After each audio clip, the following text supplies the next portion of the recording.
Bien, vamos a la meditación de la palabra, amados hermanos. Siempre pensamos que el centro de todo culto público o de todo culto, en este sentido no público, pero virtual, tiene que ser la meditación de la palabra. La palabra es central, como siempre digo, del culto, y no porque tenga que estar en el centro de un programa, sino porque es lo más importante. Todo encamina hacia esto. El ministerio de la palabra es lo más importante que las iglesias cristianas deben de tener. Así que en este momento les pido entonces que eviten toda clase de distracción y nos concentremos en escuchar la palabra del Señor y el mensaje que el Señor tiene para nosotros en esta tarde. Para esto vamos a abrir nuestra Biblia en la carta del apóstol Pablo a los Romanos, capítulo 8. Y me voy a permitir leer un texto que es sumamente conocido por nosotros, muy recurrido en estos tiempos, que será la base de la meditación de esta tarde. Romanos 8, 28 a 39. El texto bíblico, lo leeré completo, dice: Y sabemos que a los que aman a Dios, todas las cosas les ayudan a bien. Esto es, a los que conforme a su propósito son llamados. Porque a los que antes conoció, también los predestinó para que fuesen hechos conforme a la imagen de su Hijo, para que Él sea el primogénito entre muchos hermanos. Y a los que predestinó, a estos también llamó, y a los que llamó, a estos también justificó, y a los que justificó, a estos también glorificó. ¿Qué pues diremos a esto? Si Dios es por nosotros, ¿quién contra nosotros? El que no escatimone a su propio Hijo, sino que lo entregó por todos nosotros, ¿cómo no nos dará también con él todas las cosas? ¿Quién acusará a los escogidos de Dios? Dios es el que justifica. ¿Quién es el que condenará? Cristo es el que murió, más aún el que también resucitó, el que además está a la diestra de Dios, el que también intercede por nosotros. ¿Quién nos separará del amor de Cristo? ¿Tribulación, o angustia, o persecución, o hambre, o desnudez, o peligro, o espada? Como está escrito, por causa de ti somos muertos todo el tiempo. Somos contados como ovejas de matadero. Antes, en todas estas cosas somos más que vencedores por medio de aquel que nos amó. Por lo cual estoy seguro de que ni la muerte, ni la vida, ni ángeles, ni principados, ni potestades, ni lo presente, ni lo porvenir, ni lo alto, ni lo profundo, ni ninguna otra cosa creada nos podrá separar del amor de Dios, que es en Cristo Jesús, Señor nuestro.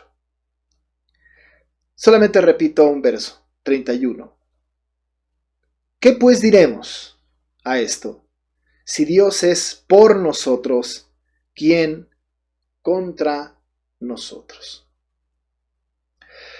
Amados hermanos, regularmente tenemos una predicación que es expositiva. Esto significa que vamos tomando un texto, una porción de la Escritura, un libro, y vamos predicando versículo por versículo. Esto es lo ideal.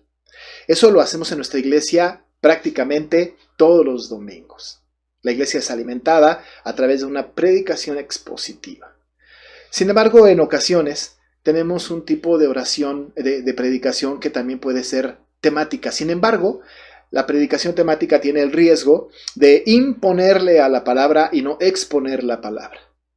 Pero cuando hablamos de una predicación temática doctrinal, esto es un poco diferente. Cuando hablamos de la predicación doctrinal, es que extraemos de la palabra, y sí, no solamente de un verso, sino de otros, que no salen del contexto sobre el cual fueron escritos. Sacamos verdades profundas que alimentan el corazón y que le dan sentido a nuestra vida cristiana y que, por cierto, dirigen nuestra mente a lo que es verdaderamente importante. El tipo de predicación doctrinal es esta predicación que se utiliza para que nosotros podamos explicarnos, entender desde el punto de vista de la teología, desde el punto de vista de la doctrina bíblica, y que podamos darle una explicación a las circunstancias del mundo. Decía yo el domingo pasado, no podemos nosotros traer las circunstancias a la palabra, sino llevamos la palabra a las circunstancias. No interpretamos nosotros o no tenemos la interpretación de las señales de los tiempos necesariamente por lo que podemos ver en la creación y darnos una explicación por la creación misma, sino que tenemos que venir a la Escritura y encontrar en la Escritura la explicación de las circunstancias. Por esto, el domingo pasado hablamos acerca del decreto de Dios y pusimos decreto eterno de Dios y quisimos explicar o quise explicar que el decreto de Dios es algo que el Señor había determinado desde antes de la fundación del mundo para que fuese, y no solamente las cosas generales, sino las particulares. En ese tiempo, el domingo pasado dijimos que de ninguna manera el Señor decretó el fin de las cosas, sino incluso decretó cada una de las circunstancias que le iban a llevar al fin de cada cosa. Así que nosotros tenemos el decreto de Dios que es eterno. Pero ahora hemos querido ir un paso más allá. Ciertamente nosotros creemos que el Señor ha decretado todo lo que ha de suceder con el propósito eterno de salvar a sus elegidos. Así que entonces el decreto de Dios tiene que ver con la salvación de los redimidos, y para esto el Señor ocupa todas las circunstancias de la historia para llegar a ese propósito final. El día en que el último de los redimidos venga a los pies de Cristo, se termina el mundo. No hay más. Se terminó, se cumplió el decreto de Dios. Pero el Señor va manejando entonces las circunstancias que ha decretado. Va estando al pendiente de las circunstancias que ha decretado. De tal manera que Él no es sorprendido por ninguna circunstancia. ¿Por qué? Porque las circunstancias no lo sorprenden porque las ha determinado así. Y no las determinó a partir de la presciencia, a partir de prever lo que había de suceder y entonces las determinó, sino que las cosas van a suceder por su eterno poder, por su decreto, por lo que Él ha determinado que suceda. Esto, por supuesto, a algunas personas no les gusta. No les gusta porque ellos piensan que de ninguna manera pueden creer en un Dios que ha hecho todas las cosas y que no le permite al hombre tener una voluntad porque está siendo solamente utilizado por un decreto que Dios ha establecido. Es por esto que en esta tarde tenemos que hablar de cómo es que el Señor en ese decreto eterno ha determinado y cómo sostiene las cosas. A este acto de sostener, a este acto de preservar, a este acto de gobernar, nosotros le vamos a llamar providencia. Es así entonces que tenemos que entrar al estudio de la providencia para que podamos nosotros tener la perspectiva correcta, no solamente teológica, sino la perspectiva correcta respecto de lo que está sucediendo hoy día. Esta pandemia, esta situación es importante para nosotros, tenemos que darle una buena lectura. Y este asunto está todavía entonces en nuestras mentes como algo que se le habrá salido a Dios de control. ¿Estará castigándonos porque se dio cuenta que recientemente hemos cometido una gran cantidad de pecados? ¿Será cierto que el Señor ha visto la historia de la humanidad y ha dicho cómo se han desviado? Me parece que ahora voy a mandar una pandemia como un castigo que en el tiempo el Señor está determinando conforme va sucediendo las cosas. Estas preguntas que nosotros tenemos que tener una respuesta bíblica. Y tenemos entonces que concentrarnos en el punto de que lo que está sucediendo es algo que está sucediendo por el decreto de Dios y que está pasando cada cosa y el Señor está sustentando y teniendo control de cada circunstancia. No solamente las cosas desde el punto de vista universal en el mundo, sino además desde el punto de vista personal en cada uno de nosotros. Es así entonces que tenemos que hablar en esta tarde brevemente de la providencia. Tenemos nosotros varios conceptos de la providencia porque incluso la corriente mayoritaria religiosa del país y de muchas partes del mundo hablan acerca de la providencia y le han antepuesto, ¿no?, una palabra, un adjetivo, le han dicho la divina providencia. Incluso hay personas que son capaces de orar a la divina providencia como si fuera un ente, como si fuera un personaje, como si tuviera una personalidad. Nosotros no alabamos la providencia de Dios. Nuestro deber es alabar al Dios de la providencia, el que provee. Cuando hablamos de la providencia, entonces nos estamos enfocando en algo que Dios hizo, que es en algo que Dios hace.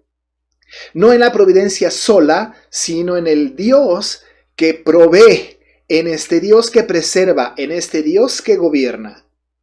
Así que es tan importante que estudiemos a este Dios de la providencia y cómo Él ejecuta su voluntad y sostiene su creación a partir de lo que Él mismo ha decretado que sea. Cuando hablamos de la palabra providencia, tenemos nosotros que entender que la palabra providencia viene del latín videre, que origina la palabra, por ejemplo, española, como nosotros lo tenemos, video. Ahora nosotros estamos llevando el mensaje a través de ustedes por un video. La palabra videre, ¿no?, nos trae a esta palabra video. Cuando hablamos de esto, tenemos que hablar entonces de que el Señor ve, que tiene la capacidad de prever, de ver de antemano. Y además, nosotros sabemos que este ver de antemano tiene que ver con un acto de Dios de prever y de hacer algo. La providencia entonces tiene este antecedente y es muy importante que nosotros lo sepamos. La primera vez que la palabra providencia aparece en la Biblia es en la narración que Moisés nos hace en Génesis 22, cuando Isaac le pregunta a su padre, cuando van al sacrificio: «He aquí el fuego y la leña, pero ¿dónde está el cordero para el holocausto?», pregunta Isaac. Abraham le responde: «Jehová Jireh», que significa Dios proveerá. Esta es la primera vez que en la Biblia aparece la palabra providencia. Esto no significa, por cierto, que sea a partir de este momento que el Señor tiene providencia para con sus hijos. Por supuesto que no. Hubiese entendido Abraham la providencia y la expresión providencia o no, antes Dios había sido providente con él. Esto nos enseña a nosotros también que incluso antes de que nosotros tengamos el concepto correcto de la providencia, no significa que a partir de este momento, una vez entendida la expresión, entonces el Señor proveerá para nosotros o será un Señor que vea nuestras necesidades, que sea un Dios providente para nosotros. ¿Lo entendamos o no? O a partir de ese momento, tenemos nosotros que saber que de todas maneras en el pasado Dios ha sido un Dios de providencia. Sin duda. El ejemplo más concreto es que usted está ahí, que yo estoy acá. El ejemplo concreto o la razón concreta de que el Señor ha sido providente para con nosotros es que seguimos vivos. Y seguimos nosotros entendiendo el mensaje del Señor a través de su palabra. Dios, entendamos o no, la hayamos aprendido o no, ha sido un Dios para nosotros providente. Pero vamos a ir un poco más allá. Vamos a tratar de entender este acto de la providencia de Dios o esta providencia de Dios a partir de lo que nosotros debemos saber doctrinal y teológicamente. Esto nos ayudará para que podamos tener un concepto más amplio y, por cierto, después adorar al Señor de una manera más concreta. Tanto la Confesión de Fe de Westminster como el Catecismo Mayor y Menor, la Confesión Belga, la Helvética, pero también otras confesiones casi de todas las denominaciones cristianas confesionales hablan de la providencia. Pero uno de los credos que habla de la providencia y al cual vamos a recurrir, y no con esto digo el más importante, sino uno de tantos, al cual recurro ahora, es el Catecismo de Heidelberg. En el Catecismo de Heidelberg, en la pregunta número 27, dice y pregunta: ¿qué es la providencia de Dios? Cuando esta pregunta se hace en la pregunta 27 del Catecismo de Heidelberg, la respuesta es esta. Es el poder de Dios omnipotente y presente en todo lugar, por el cual sustenta y gobierna el cielo, la tierra y todas las criaturas, de tal manera que todo lo que la tierra produce, la lluvia y la sequía, la fertilidad y la esterilidad, la comida y la bebida, la salud y la enfermedad, riquezas y pobrezas, y finalmente todas las cosas no acontecen sin razón alguna como por azar, sino por su consejo y voluntad paternal. Si usted se da cuenta en esta definición, miramos la providencia con una perspectiva un poco diferente y didáctica. Tenemos que distinguir en este acto de la providencia, por esta definición que además está arraigada a la palabra, tres conceptos de los que hablaremos brevemente en este concepto de la providencia, recurriendo a las Escrituras. Los tres elementos de la providencia que trataremos en este momento será la preservación, el gobierno y la concurrencia. Lo repito, la preservación, el gobierno y la concurrencia. En estos tres conceptos, la palabra preservación es como más clara y la hemos repetido. En cuanto al gobierno, tenemos nosotros un concepto más general acerca del gobierno de Dios para con la humanidad, pero por otro lado está la concurrencia, en la cual nos detendremos muy brevemente. Hablando de la preservación, tenemos que hablar que el término empleado es el término empleado para decir que Dios hace que todas las cosas creadas sigan existiendo y conservando las propiedades por las cuales fueron hechas. Él preserva su creación, preserva todo lo que ha hecho, hace que mantenga sus propiedades tal y como las creó, de tal manera que el agua, tal cual como el Señor la creó, sigue siendo agua con las mismas propiedades hasta hoy. ¿Cómo es posible esto? Por el acto de la preservación de Dios. El césped, el pasto, sigue teniendo las mismas propiedades, las mismas características desde que fue creada. ¿Cómo es posible esto? Porque Dios la preserva.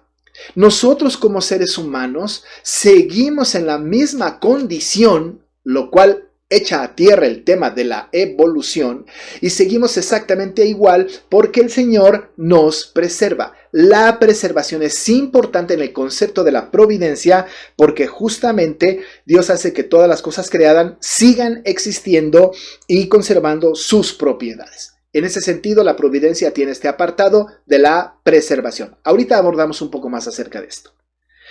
Por otro lado está el gobierno.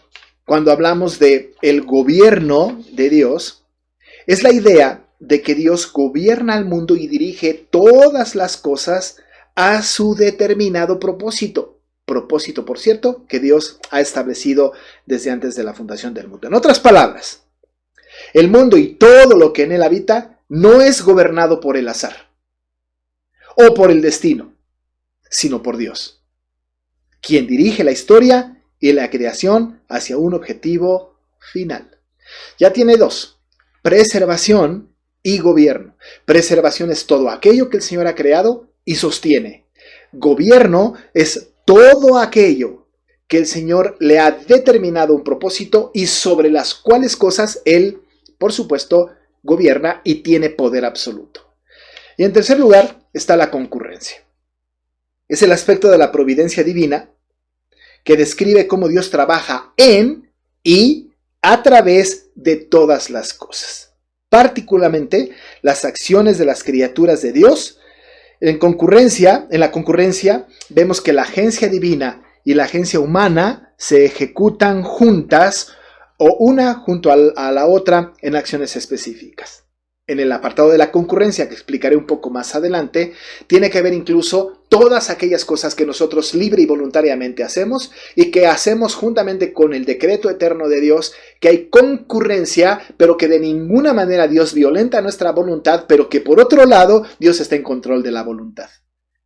Y la voluntad de Él termina ejecutándose. Ahí tienen los tres conceptos. Hemos hablado entonces de la preservación, el gobierno y la concurrencia. Por lo tanto, Dios sostiene su creación, trabaja en y a través de su creación y finalmente dirige su creación a los propósitos que Él ha establecido. En estas cosas, el Señor actúa y hace que estas tres cosas actúen en conjunto: preservación, concurrencia, gobierno. Pero vamos a ir un poco más enfocados en el asunto de estos tres elementos en dos áreas. En el área de la creación o el universo y en el área personal, que es la que nos interesa en este momento y que las ligaremos. Desde el punto de vista general del universo, nosotros tenemos que darnos cuenta de la providencia de Dios en términos generales. Y tenemos que afirmar esta verdad. Lo que Dios crea, sostiene. Esa es la esencia de la providencia. Lo que Dios crea, lo sostiene. Y entonces nos tenemos que preguntar a nosotros, echando un vistazo a todas las cosas que hay a nuestro alrededor, visibles o invisibles. Y nos preguntamos, ¿Dios, hay algo que no haya creado? La respuesta obligada es no. todo ha sido creado por Él. Porque de Jehová es la tierra y su plenitud, el mundo y los que en él habitan. No hay una sola cosa, ni hay una sola molécula, no hay un virus que no haya sido creado por Dios. La esencia de la providencia, entonces, cuando hablamos en este sentido, tiene que ver con que no hay una cosa creada que no esté sostenida por Dios. Ahora nos preguntamos, ¿el virus COVID-19 está dentro del decreto de Dios? La respuesta es sí. ¿Ha sido creado por Dios? La respuesta es sí. Y si esto es sí, entonces Dios sustenta para sus propósitos y cumple el propósito por el cual el Señor lo ha creado. Por supuesto, usted puede decir, pero esto es consecuencia de la desobediencia, consecuencia de las malas acciones, consecuencia de la mala alimentación o lo que sea. Sin embargo, no se sale del control y Dios sustenta. No solamente sustenta esta condición, sino sustenta a aquellos que somos su pueblo, a aquel pueblo suyo, y sustenta a toda la creación. Lo que Dios crea, lo sustenta. El universo, hermanos, no solamente depende de Dios para su origen, sino que depende de Dios para su continua existencia. El universo, el mundo, no puede existir ni operar por su propio poder. Dios tiene todo en su poder, es en Él que vivimos, nos movemos y somos. Repito, el universo, el mundo, no puede ni existir ni operar por su propio poder. Nosotros actuamos, vivimos, nos conducimos, el mundo entero no se mueve por su propio poder. La hoja del árbol no cae por su propia voluntad. El canto del pájaro no se ejecuta por su propia voluntad, sino que Dios está atrás, en el control absoluto. Esto, por supuesto, no quiere decir que Dios violenta mi voluntad, pero como yo no la conozco, ejecuto voluntariamente mi voluntad. El mundo ejecuta la voluntad cuando el aire sopla, cuando el viento sopla, cuando la tierra se mueve, cuando viene un virus, ejecuta la consecuencia. Pero esa consecuencia está en control de la voluntad del Señor. Por eso en Apocalipsis escuchamos esto en el capítulo 4, versículo 11, cuando los ancianos se dirigen al Señor, cuando han tirado sus coronas delante de Él y le dicen al Señor, Señor, digno eres de recibir la gloria y la honra y el poder, porque tú creaste todas las cosas y por tu voluntad existen y fueron creadas. Por tu voluntad existen y fueron creadas. Por eso recibe la gloria, la honra y el poder. Nehemías, reflexionando sobre esto, quizá, escribe entonces este texto que está para nosotros tan conocido como el de Nehemías 9:6, cuando dice, tú solo eres Jehová, tú hiciste los cielos y los cielos de los cielos con todo su ejército, la tierra y todo lo que está en ella, los mares y todo lo que hay en ellos, y tú vivificas todas estas cosas, y los ejércitos de los cielos te adoran. El universo, la creación, dependen absolutamente de Dios. El punto central de la doctrina de la providencia es la importancia otorgada al gobierno de Dios sobre el universo. Quiero que note usted que en este control de Dios del universo hay preservación, porque el Señor preserva su creación, pero quiero que note que también hay gobierno. Y tú vivificas todas estas cosas y los ejércitos de los cielos te adoran. El Señor gobierna sobre el universo. Él gobierna su creación con absoluta soberanía y autoridad. Gobierna todo lo que acontece, desde lo más importante hasta lo más insignificante. No sucede nada que esté fuera del alcance de su gobierno providencial soberano. Él hace, hermano, que caiga la lluvia y que brille el sol. Él hace que surjan los reinos y los hace caer. Él hace que lleguen todas las calamidades, incluyendo esta pandemia. Él tiene contados los cabellos de nuestra cabeza y los días de nuestra vida, porque Él gobierna, Él sostiene, Él preserva su creación. En la creación, en el universo, podemos ver con claridad la preservación y el gobierno. Pero ¿qué hay en cuanto a nosotros? ¿Qué hay en cuanto a nosotros? El pasaje que acabamos de leer de Romanos 8 en el verso 31 hay una expresión muy importante que dice, si Dios es por nosotros, por nosotros. Este por nosotros es muy importante, porque entonces acerca de nosotros, efectivamente las tres características de la providencia se hacen verdad.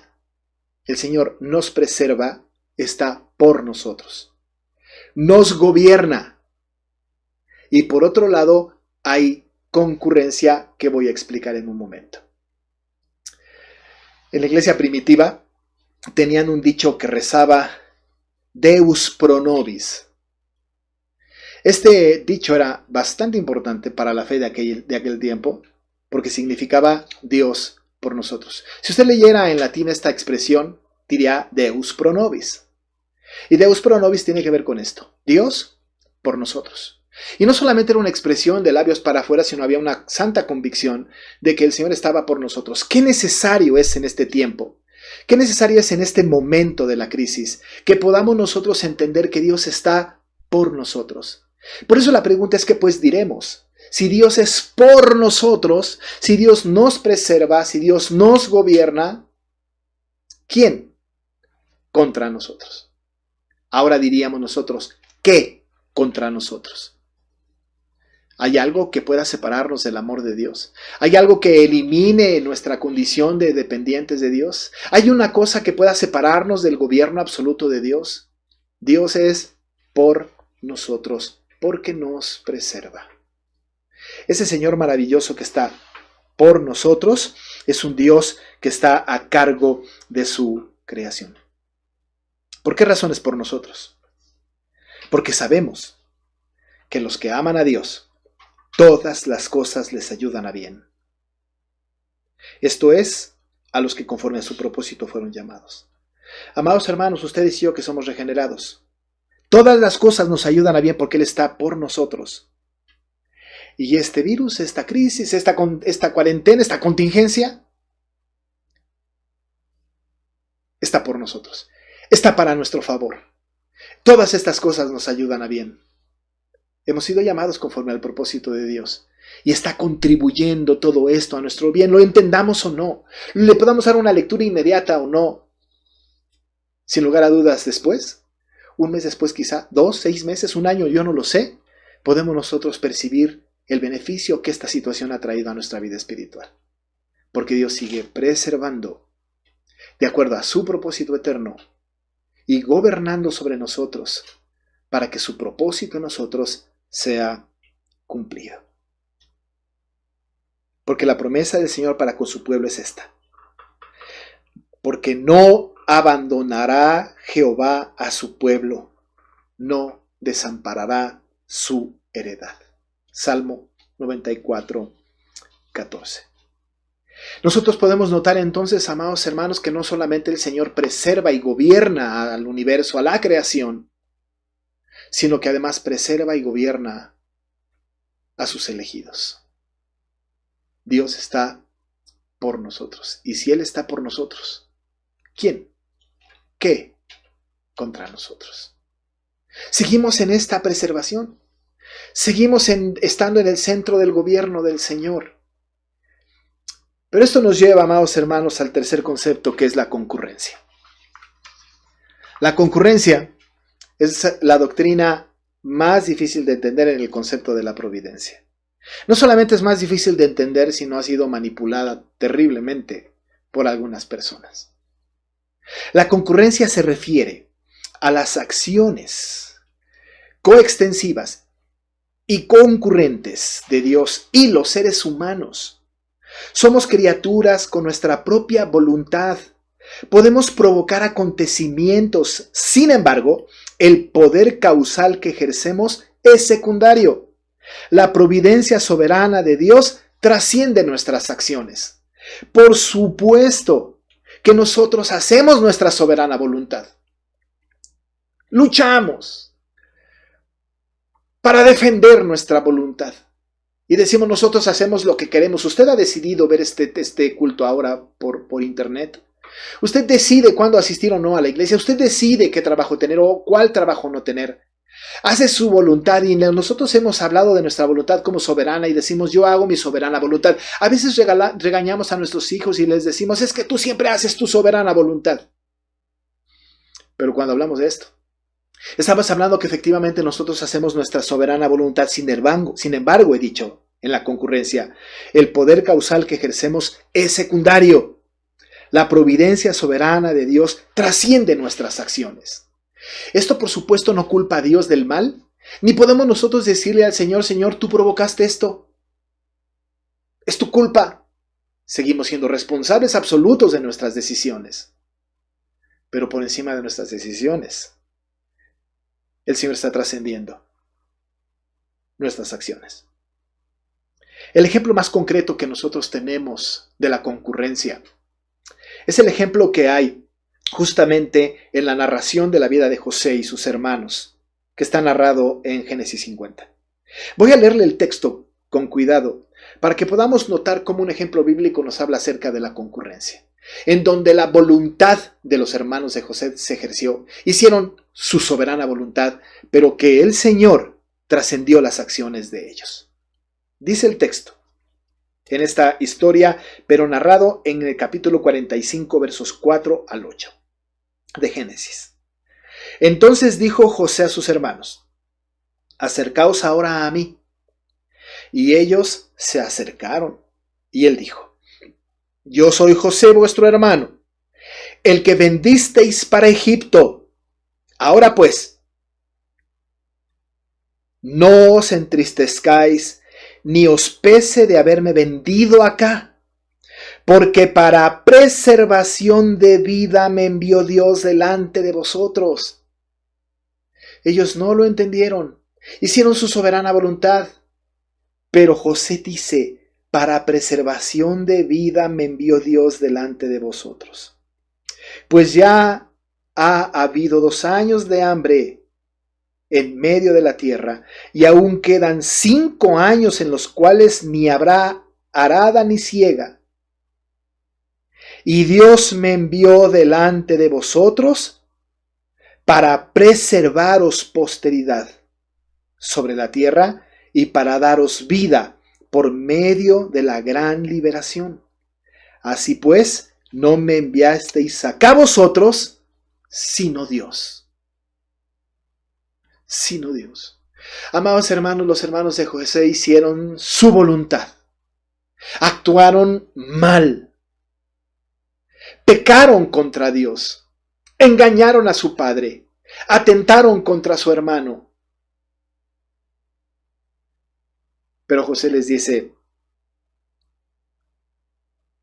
Dios me envió delante de vosotros para preservarles prosperidad. Él dijo, para darles vida por medio de gran liberación. Así pues, no me enviaron ustedes acá, sino Dios. De esta manera, el Señor trascendió las acciones de los hermanos de José. A este fenómeno, a este acto, le llamamos concurrencia. No temáis, en el capítulo 50, verso 19 y 20, le dice José a sus hermanos. ¿Acaso estoy yo en lugar de Dios? Vosotros pensasteis mal contra mí, mas Dios lo encaminó a bien para hacer lo que vemos hoy, para mantener en vida a mucho pueblo. Ustedes pensaron mal contra mí, pero Dios lo encaminó a bien. Lo que está pasando ahora, la crisis que tenemos en este momento, que nuestro hermano Vidal esté en cama hospitalizado, que a usted le esté costando trabajo tener para juntar dinero y poder comer todos los días, pagar sus cosas mensuales o lo que sea, que la situación esté siendo difícil y cada vez más desesperante y que no se vea la luz al final del túnel. Dios lo ha hecho así. Y en medio de esta condición, Dios nos preserva, Dios gobierna y todo lo está haciendo para nuestro bien. ¿Que en todo esto hubo pecado? ¿Que es la consecuencia de algún pecado, de alguna mala conducta, de alguna mala decisión? ¿Es acaso un montaje? ¿Es posiblemente un ardid de un gobierno hostil que quiere desestabilizar la economía de los países latinoamericanos? Hermano, no lo sé. Pero no se sale del control de Dios. Él preserva, gobierna. Y sobre estas cosas, el Señor está haciendo algo de manera concurrente a través de nuestras determinaciones y su poder para hacer su voluntad, para cumplir su propósito. Quizá no lo entendamos ahora. Quizá ahora tengamos incluso queja. Pero no hay duda. Ahorita estamos siendo nosotros testigos de primera fila de la maravillosa providencia de Dios. Quizá luego lo entendamos. Mientras tanto, alabemos al Señor, porque Él preserva y gobierna su creación. Y cumplirá su voluntad. Trascenderá la nuestra. Y finalmente, lo que Él ha determinado que sea, será. Y alabamos y glorificamos al Señor por eso. Y entonces nos dejamos en sus manos. Y preguntamos, juntamente con el apóstol Pablo, ¿qué pues diremos a esto? Si Dios es por nosotros, ¿quién contra nosotros? Y podemos terminar diciendo, por lo cual estamos seguros de que ni la muerte, ni la vida, ni ángeles, ni principados, ni potestades, ni lo presente, ni lo porvenir, ni lo alto, ni lo profundo, ni ninguna otra cosa creada nos podrá separar del amor de Dios, que es en Cristo Jesús, Señor nuestro. Que el Señor bendiga nuestras vidas y nos deje entender que estamos nosotros ahora mismo siendo testigos de su santa y divina providencia. Oremos. Te damos muchas gracias, Dios Todopoderoso, porque a través de tu palabra podemos entender este misterio, que tú has decretado lo que ha de suceder, y que tú preservas a tu creación, y la creación sigue, Señor, siendo preservada por ti, cumpliendo tu propósito. Que tú gobiernas lo que has creado, y lo sustentas con mano poderosa.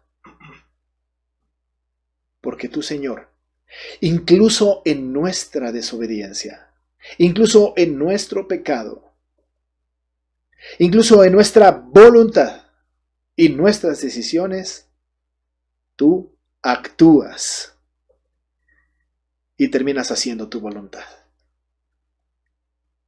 Tú eres por nosotros. Y si tú estás por nosotros, Señor, no hay algo que pueda estar contra nosotros. Estamos seguros en tus manos, confiando, alabándote y glorificándote por lo que haces, en el nombre maravilloso de Jesús nuestro Salvador. Amén. Amén.